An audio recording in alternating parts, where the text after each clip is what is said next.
Good evening, Seed King families. I'm so excited to join you this evening and just welcome you back to our 23-24 school year. And so tonight I'm going to go through a presentation and just kind of answer hopefully any of the questions that you have. After watching this presentation, please complete the the Google form that we shared with you to give us some feedback. And then if there's any questions you have, I can make sure we get back to you on them. So let us begin. With everything that we begin, we'll start with a prayer.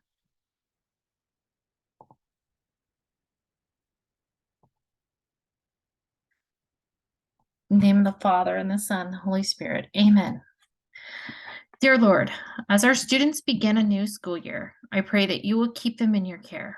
Send your spirit to open their minds to all that is true and beautiful and good. Help them to see the gifts and talents you have given them and to use them well. Help them to grow in knowledge and wisdom. Help them to be kind to others and lead others to be kind to them. Give their teachers patience and understanding and help them teach what is just and true. Send your angels to guide and guard over our children and to help and to keep them from all harm. Open their young hearts to your presence and enfold them in your peace and protection. Hold them in the palm of your hand and bring them home safely at the day's end. Amen. In the Father, and the Son, and the Holy Spirit. Amen. All right, so just a few things that I'm going to go through on our welcome back kind of presentation for this evening. I'm going to kind of just share the school's mission, look at some of the core components that we focus on, introduce the staff, just kind of go over the staff, give a brief overview of the school day, talk a little bit about what to expect for orientation and supply drop-off, communication this year, just what forms you can expect, go over the uniforms, our behavior expectations, a little bit about counseling and learning support, and then our updated, newly revised parent-student handbook. All right, so our mission. So I'm really focusing, I spent a lot of time this last week, these last few days with our faculty, really focusing on our mission. And so it's something I'm going to continue to bring back into conversation at different mission meetings that we'll have. But what is our mission at St. Joachim? It is to integrate strong Catholic values into all aspects of school life and collaborate with parents to educate and develop the whole child, mind, body, heart, and soul. And our philosophy behind that is that we are wanting to prepare leaders who contribute to a culturally diverse global society. We teach all students to love learning and live their faith. We foster an environment where students are challenged to think critically and encouraged to take responsibility for their academic, spiritual, and social growth. So we want our students to be strong Catholic Christians with a fire and a heart alive for Christ, that give back to the community, that are strong leaders standing up for a just global society that we want all to see in our world. And so our theme this year, I'm really excited. We've been really focusing and reflecting on this as a staff these last few days, but as I like to start every school year with a theme. And so this year it's Go Make a Difference. And I think it's think of the song, go make a difference. That's all you're going to get from me on singing. But it's just, I think the song just hits at it where, we are the light of the world. Our hands are God's hands. Our eyes are his eyes. And it's how we treat each other and building one another up that really makes a difference in each other's lives. And so tying that in, I want to just kind of remind everyone, what are student learning expectations, or we like to call it SLEs? We want our students to be, and we expect them to be, active faith-filled Catholics, lifelong learners, effective communicators, and responsible global citizens. And so throughout the year, we'll be doing, they're in school for the traditional subjects, we're going to also be focusing on different opportunities for them to grow in these areas, because that is the whole child. That is ultimately what we want our students to be. And so as we kind of work with them to grow and meet those expectations, one of the things that we are going to be changing this year is the Seeking Seeker Awards. So before it was really just focused on solely on kindness, but this year we're going to kind of bring it back to focusing on our student learning expectations, on our SLEs. So it's going to be awarded to two students each class that exhibit the SLE of the month. So each month we're going to take a different SLE, and that's going to be the focus of the month. And two students, the teachers will choose two students in that class to win the award. You can kind of think of it as student of the month, but it's a little richer, a little bit deeper, and connected to our SLEs. Well, I know some of you might be thinking, well, what about the daily activities or the little, I really liked that we were always honoring lots of students for kindness, but I thought we could do more. And so what we are going to be introducing this year to the students is what we call Seeking Stars. So this is going to be a positive behavior recognition awards. So how does this work? Okay.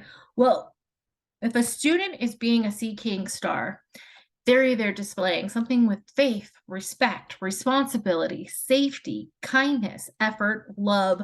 Think of all the virtues out there within our faith. That's what we're looking for. We want it to be about just the whole child. It's not just about being kind. I want to see effort too. I want to see those making responsible decisions, showing respect, living their faith joyfully, and making safe actions, all of it, and ultimately treating one another with love and kindness and respect. So how does this work? So anytime a staff member observes a student doing the right thing, or like connecting it to our theme, making a difference, they will be given a Seeking Star. So it's a little ticket they're going to get, and the students are going to be responsible for writing their name and their grade on the Seeking Star ticket. Then they'll drop it off in a raffle bin that'll be at the office by up in the front by Mrs. Herrera. The tickets, what we'll do with those tickets is then every Monday morning at assemblies, we're going to draw 5 names to win a prize. Any student that gets their name put into the raffle, that stays in there the entire school year. The only time it ever comes out is if their name is drawn.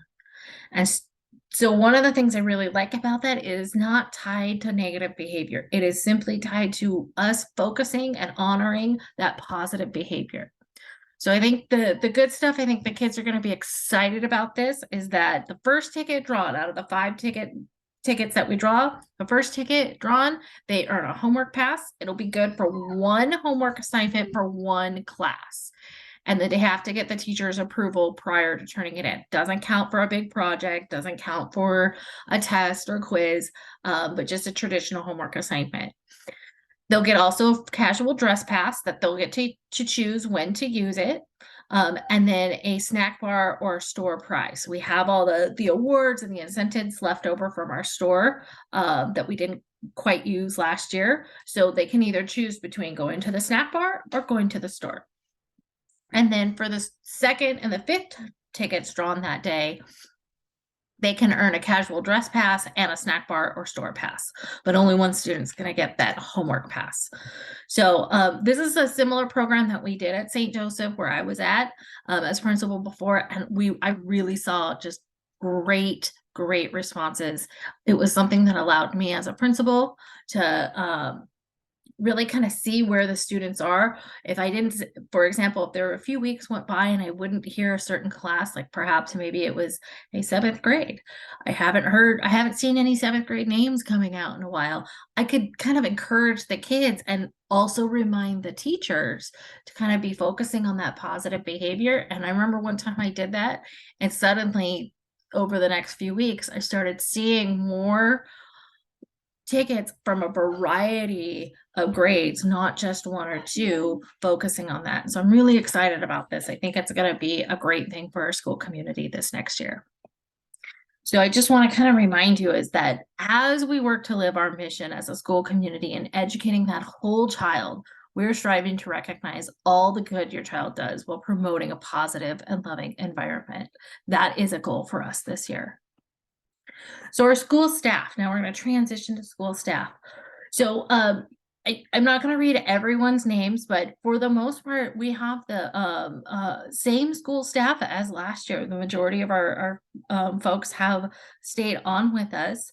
I'm excited to announce tonight that our first grade long-term substitute is going to be Miss Christina Coppola, and I'll be sending out information to our first grade families about introducing Miss Coppola.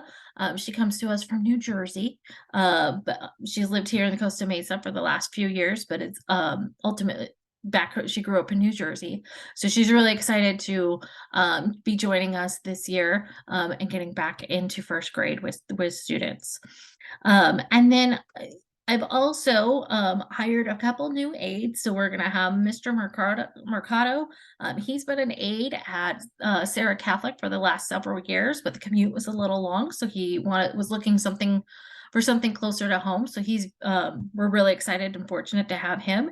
And then Mrs. Garcia, Miss Petra Garcia, she also comes to us from one of our local Catholic schools, and was a longtime aide there, and was looking for a great opportunity and joining in a different community in Catholic schools, and both come highly recommended. So I was very excited to get our new aides as well. So school liturgies, this is another important one. It's just a reminder, we are moving and changing our school liturgies. They are now going to be every Thursday at 8:30 a.m. So I know a lot of you like to join us and like to adjust your work schedules. So just keep that in mind. They are going to be every Thursday at 8:30 a.m. If there is a week where we have a holy day of obligation, then a mass attendance that week is going to fulfill the Thursday mass. So for example, on Ash Wednesday, we go to mass on Wednesday, we don't go to mass on Thursday. For school liturgies for mass, all students need to wear their mass uniform, and TK and kinder, they are going to join us this year. Preschool, they will not be joining us for mass. It's just they're a little young. So they'll get something to look forward to as TKers. And so our first school mass as a school community is going to be the first week of school. So it is going to be on Thursday, August 24th at 8:30 a.m. So we hope that you all can join us. We know that the kids love seeing their parents and joining them for mass. So please do. Our school day. So just a reminder, our arrival window is kind of that 7:45 to 8 a.m. arrival window. At 8 a.m. school starts. That's the official start of the school. Just a reminder, we don't have a school bell system, so we just kind of follow the clock. So it's 8 a.m. St. Joachim clock. And so at 8:00, what we're going to kind of do a little bit different this year is just Monday mornings, or we're going to do the assembly in the courtyard. Tuesday through Friday, we're going to do prayer and announcements over the PA system. Thank you, parents, for raising the funds a few years ago for that PA system. So we're going to put it to good use and doing our prayer and announcements over the PA system at 8:05 on Tuesdays through Fridays. So just know that on Mondays, please join us. We love to have you and see all those friendly, familiar faces if you can for Monday for our morning assemblies. If your child arrives, a great way to know is how am I on time or not with 8 a.m. If your child arrives and their class has already left for class at 8 a.m. and they've already walked to class, your child's going to be asked to go to the office and checked in for a tardy. So children who do arrive, we do want to also just remind you is that if any student does arrive before 7:45, we may ask them to go over to extended care, and extended care starts at 7 a.m. So please do not drop, for their safety, do not drop students off before 7 a.m. We may or may not have people on campus. Most teachers don't come until after 7 a.m. So please do not drop off anyone before then. At dismissal, just a reminder that preschool, TK, and kinder, they dismiss daily at 1:30, but there is afternoon programming and extended care available. Grades 1st through 8th grade, they dismiss at 3, and then extended care begins at 3:15. And on Fridays, everyone dismisses at 1:30. So, and on the first Friday of every month, it is also a half day at noon. So extended care, just a reminder, those are the hours. It does go from 7 to 7:45 a.m. and then from dismissal till 5:30. On the first day of school, what can you expect? Well, the first day of school, you are more than welcome to walk your children directly to their classroom, drop them off, help them get settled, take that first day picture in their desk with their teacher. But at 8:45 a.m. or 8:45, 8:15, at 8:15 a.m., you are going to hear yours truly come over the PA system for our morning prayer and a welcome. And then after prayer, we ask that you kindly depart campus so that they can get started with their first day of school and kind of getting to grow together with their teacher and their school class, their classroom community, and starting off the new school year. So orientation and supply drop off. I just want to kind of also share with any of you that had questions about what's going on orientation and supply drop off. Well, it's going to be between 8:30 and 11:30 on Monday, August 21st. So that's this coming Monday. And it's really just meant to be a window for you to come join us, drop off their supplies, meet your child's teacher. You are welcome to please bring your children with you. We'd love to see the students. And then in the orientation part, there's going to be a little informational fair for parents in Evan Hall with our PTO. They'll have a booth with lots of information about their upcoming events. We'll have our new latest and greatest spirit wear available for purchase, our athletics, learn about our middle school sports. Our business manager will be on hand if anyone has any business or tuition questions. I'm also going to have Ms. Vertiz and Ms. Garcia. They're going to be down there at a table with counseling and learning support. So if you have any questions about those services, they can answer them. And then a couple light refreshments. And then you can also drop off your supplies with your children.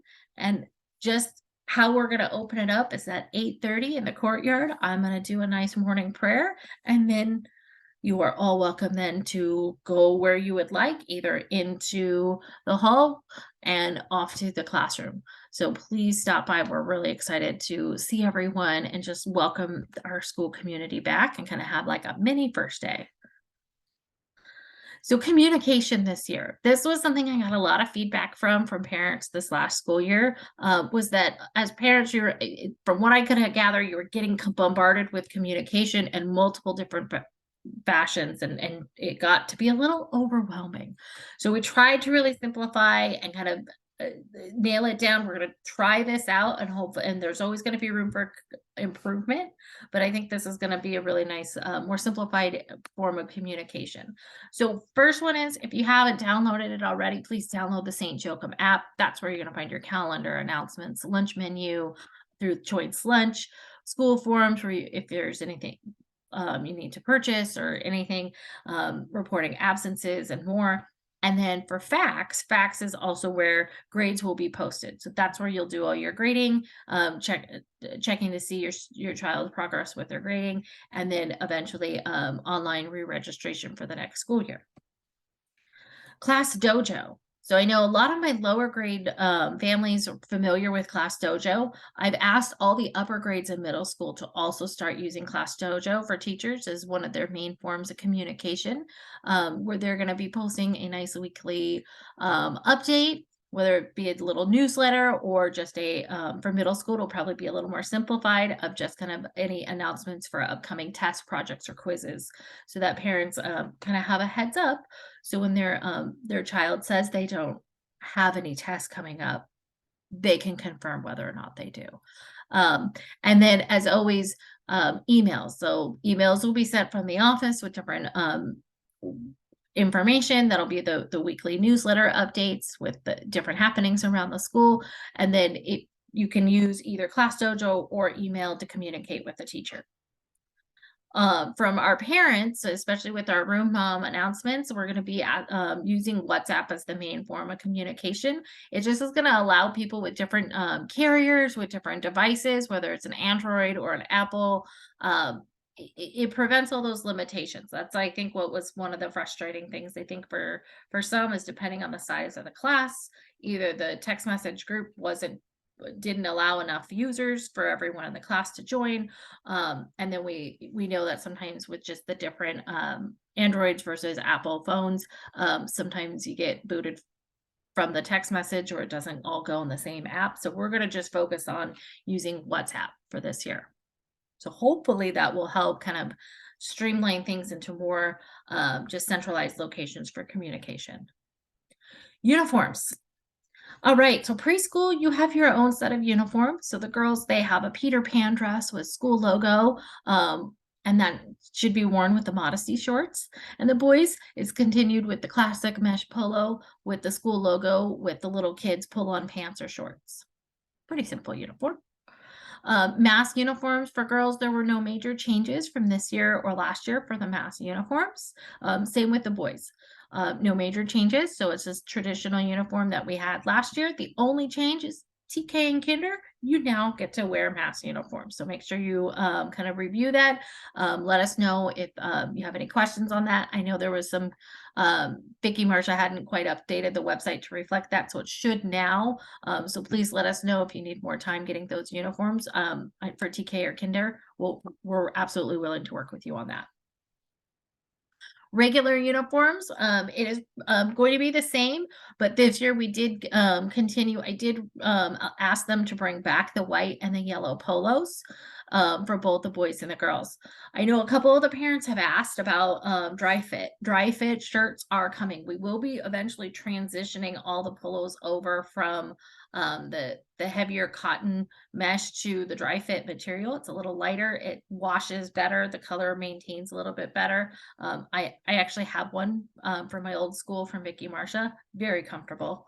So I'm excited for that. So when does that come? Well, that'll probably come. You'll probably start seeing them on the shelves kind of January and into next school year. We basically just have to go through what we currently have because our uniforms are already made from Vicky Marsha. They're already in stock, so we need to use up our stock. So just continue with the polos that we have now. And then as your children grow and need new shirts, the more we buy, the sooner the dry fit will come. The last thing I want to just point out for regular uniforms, this is really, really important because it was getting out of hand last year, is for the girls, especially middle school girls, skirts and jumpers should be knee length. So not cheerleading skirts, knee length. So I will be kind of going through, just know first week of school, I am going to be looking at that for the girls. And if there are any girls that whose skirts are questionable, I'll be letting them know and I'll let you know that they need to. Either you can in the skirts, just a reminder, and this is for the jumpers too, they are made with extra fabric. So if your daughter has grown and she's gotten taller, you can always take it to the seamstress or a lot of times a dry cleaner, and they'll be able to let out the stitch and kind of iron and out the skirt so it'll be longer. It's a couple inches of extra material, or you can purchase a new skirt that fits, that's longer. So just keep that in mind. And the reason we are going to really want to focus on getting those girls skirts knee length is just it's becoming a distraction, and it just ultimately we want your child to be focused on school and that and really carrying herself with pride, with modesty, as she is representing our school. So that's a big one. PE uniform, just a reminder, PE uniforms are assigned on PE days. So they can wear them to school on PE days with the exception of mass day. So if we have mass that day, students will need to bring their PE uniform to change into. We have adjusted the schedule, so it's mainly just our upper grade students that would need to change into their PE uniform at school. Okay. The dress code, just the other one too is just a couple questions I've gotten just to clarify it just on shoes and hair. So shoes, my philosophy for it is just predominantly white, black, or navy. So your Chuck Taylors, your Converse, your Vans, those are fine. What I ask in that is that if there is no bright color, so the sole of the shoe, if it's black, shouldn't be fluorescent green or fluorescent pink. Just no bright colors. patterns, glitter, lights, etc. They need to be low tops only. We don't do high tops, boots, or anything like that. We ask that it's white shoelaces, or Velcro fasteners, or I am fine. We are adding this on. If they would like to wear slip-ons, that is fine. Um, and then, as always, Mary Jane or Oxfords for the girls, or boys' dress shoes, they're allowed. I know a couple parents, if you might be wondering, well, I know on sometimes the Converse shoes, for examples, they'll have like a red line that goes around, but it's a black and white shoe. That's fine as long as the majority of the shoe is predominantly white or black. If you aren't sure, I've had a couple parents already just emailed me a picture of the shoe before they bought it, and I said, "Yep, those were great," or I said, "Nope, not that one." So I'm more than welcome to help. Happy to clarify for anyone if you're not sure before you buy it. And then hair, boys' hair, just neatly styled and kept moderate, so kind of above the collar, the ears, and the eyebrows. Kind of a good rule of thumb is about 3 to 4 inches in length. Anything kind of going beyond that, I don't know how they can keep that above their collar, ears, or eyebrows. So, um, you can kind of fit within that. Girls' hair, same thing. Neatly styled is what we ask. It does not need to be 3 to 4 inches in length. It can be long, absolutely, but neatly styled. We only ask that it does not interfere with their vision. So we just don't need any cousin it looking things going on, or using it as, like, my favorite middle school was when they would use it as a curtain. Like, I didn't know they were talking behind their hair. Um, but that's really it. It's just we want it neatly styled and not interfering with their vision. And then just know, and this kind of goes for both girls and boys, no dyed hair or exaggerated styles or accessories. So no cat ears for the headbands, just a simple kind of traditional headband. No mohawks or anything like that. So to just kind of fit within there. We want them to look just natural. We want them to just show their natural beauty shining in and out. So more information. I'm not going to go too much more into the uniforms, rules, and regulations. So I do ask, though, that you do read the 23-24 parent student handbook, because that has everything really well laid out and kind of clear for everyone for our uniforms and what we're expecting. Okay. So next, behavior. I know this was a hot topic last year, so let's jump right into it. So I wanted to share with you what our behavior policy is for this going forward for this school year. So, and this is from our new handbook. So it says, at St. Joachim Catholic School, we seek to educate and develop the whole child, providing them with the spiritual, social, and behavioral habits and norms so that they can achieve their God-given potential. All students should conduct themselves as ladies and gentlemen.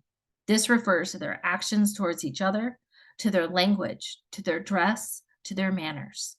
Attention is called to behavior on the playground, in the lavatories, in the corridors and hallways, and in the area outside the school, in the library, in the makerspace room, in school offices, and of course, in the classrooms.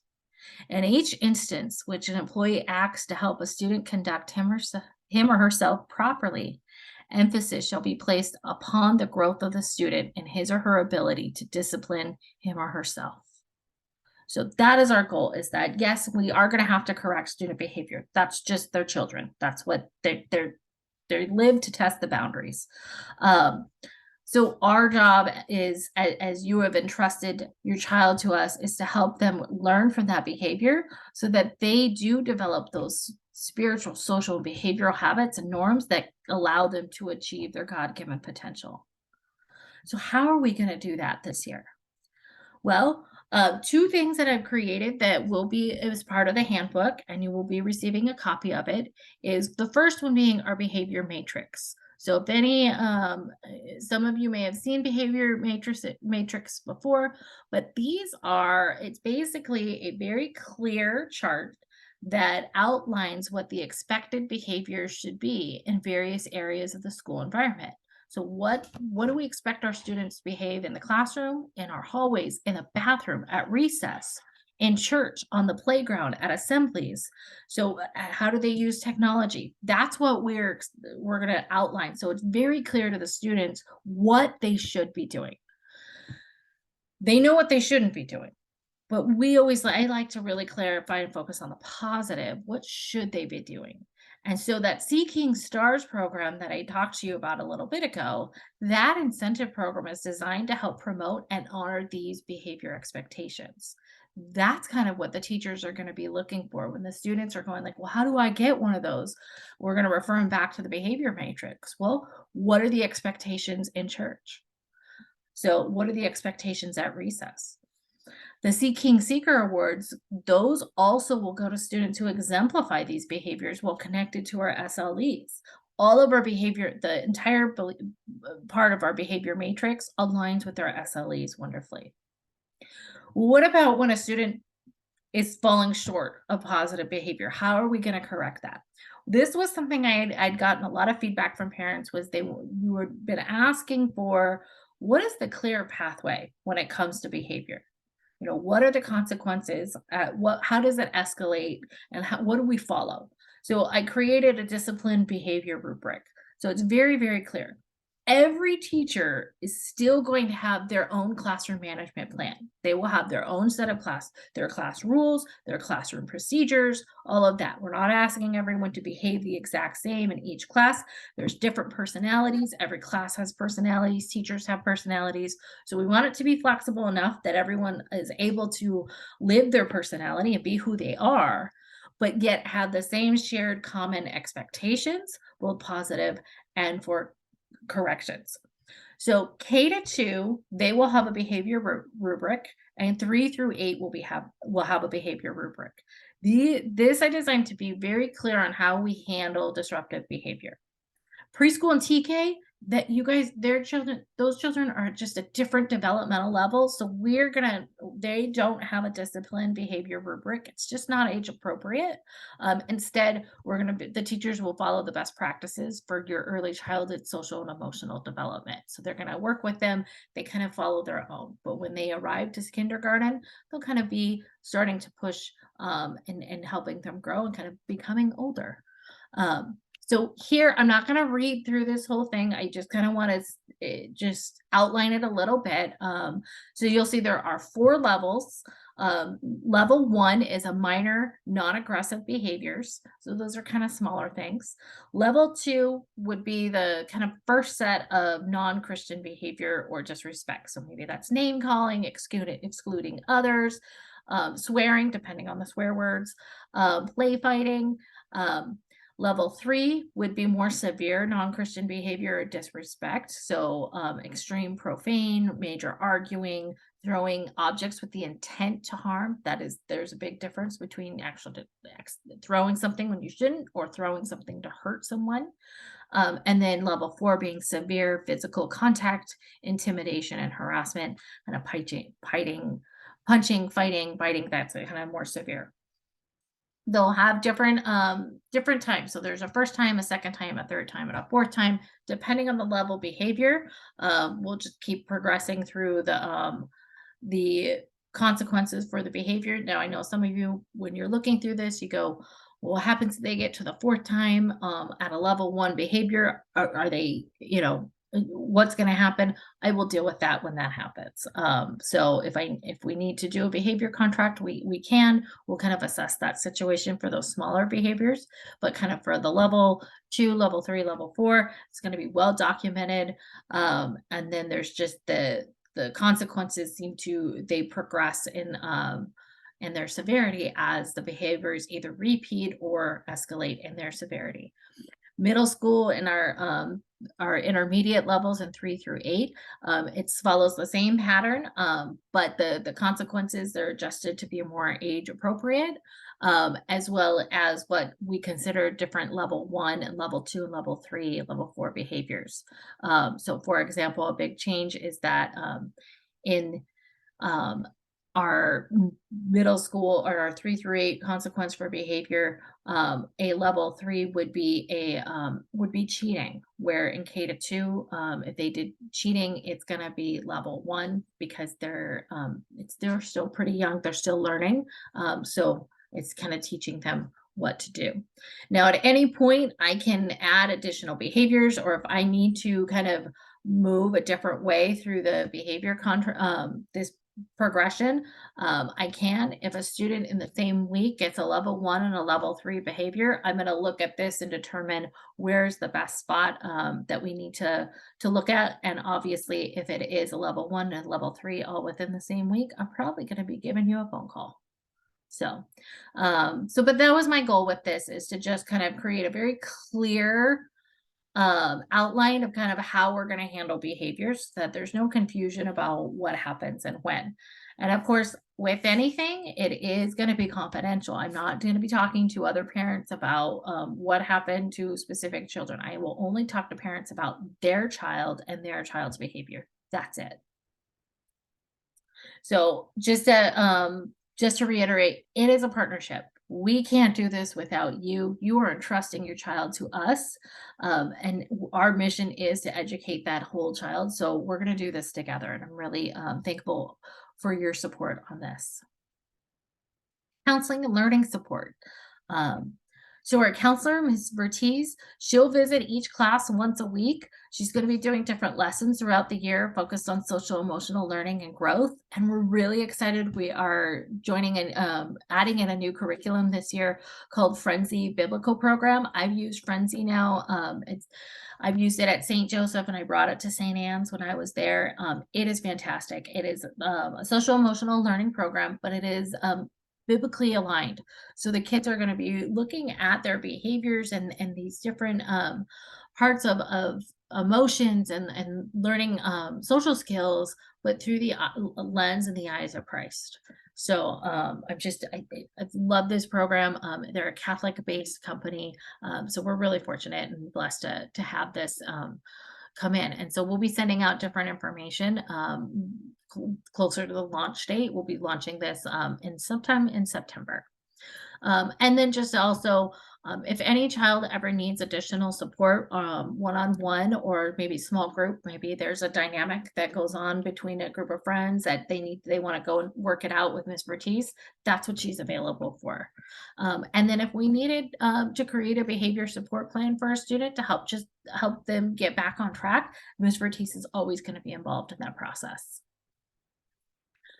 Learning support. So we are so blessed to have Mrs. Garcia as our learning support teacher. She has been doing this for years. This is her passion, is creating a space and a school program that allows students of all types of learners and abilities to receive Catholic education. And so I'm so blessed. I just feel that your children are truly blessed to have Ms. Garcia with us. So what is she going to be doing? Well, this year she is, I assure you, both Ms. Garcia and Ms. Vertiz, they're going to be dedicated to solely providing additional learning support services to our schools. Ms. Garcia is going to be teaching, and we can't be pulling her for substituting. Consistently, if we're going to want our students that are needing her support services, wanting to see them grow. So she is going to be dedicated solely to providing those support services for our students. So what is she going to be doing? Well, it'll be targeted learning support for students in reading and math. So that may be a small group learning setting with math that'll kind of be with different skills and a curriculum aligned to the grade level. And then for grades 6 through 8, if needed, there's targeted reading intervention that she can work on with them. She also spent the summer to get trained. We have new curriculum. So we are launching this year. I used Wilson at St. Joseph. I loved it. It is a hands-on approach to reading, multi-sensory approach to reading is Wilson's Fundamentals for K to 2. And then this year, we had it last year, and we are going to be continuing it this year, is our Rabo reading for grades 3 through 5. And then if your child at all has an IEP, Miss Garcia is the one to reach out to, and she can work on helping write an individual learning plan. That's what we use in the Catholic school system. We use an individual learning plan for our students to help provide them with the accommodations and modifications they may need to succeed in our school.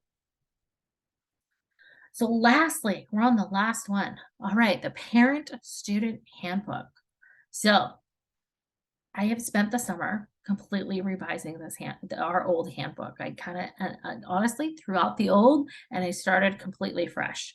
So our handbook is significantly longer because it is aligned with diocesan policies. So these are the policies that are given to principals in our principal administration handbook. And so when you read through the handbook, I'm not going to lie, there'd be a lot of language in there. You might see just different policy language in there. Those are all aligned with diocesan policies. I reorganized the handbook by sections so that you'll be able to go through it. So there's a section on academics, there's a section on behavior, there's one on safety, there's one on admissions, there's one on tuition, and then there's general policy. So generally, if you have a question, I tried to make it where it's in the handbook. So at the beginning, there's a very clear table of contents, and then you can kind of navigate through and locate that spot in the handbook. And then specifically on each one, I just tried to make everything very clear descriptions on the policies, the procedures, and the expectations. We've spent this week, went over it with the faculty, and they've been giving feedback on it. And so we're going to be publishing it later this week for parents. So what we do ask is that when you do receive the new handbook, that you do read and review it. Um, and then I'm also going to send out an acknowledgement form that everyone has either read the handbook and for that. So stay tuned for that. But I think it's a good thing for our community just to have some clarity and to be really clear on what is it that we expect of each other? What do you expect of the school and what do we expect of parents? That's going to be this great thing for us. So that's all I have for us tonight. So welcome back. I know that was a lot of information, but think of it this way. Doing this tonight is going to allow you to spend more time in the classroom with your child's teacher on back to school night. So I thank you for watching. So now that you have finished this, to get your service hour, I'm going to give everyone a service hour. All to earn that service hour, all you need to do is complete the feedback form, the Google form that I sent in the email with the video link. So I'm excited to see you guys on Monday. I can't believe the summer's already over and the school year is ready to start, but I'm really confident and I truly believe that this is going to be the best school year yet at St. Joachim. So God bless you guys. God bless your families. Enjoy your last weekend before school starts. I know many of you are probably very excited. Some of you may be a little sad. I know, but that's all right. I'm just excited to see everyone next week. God bless.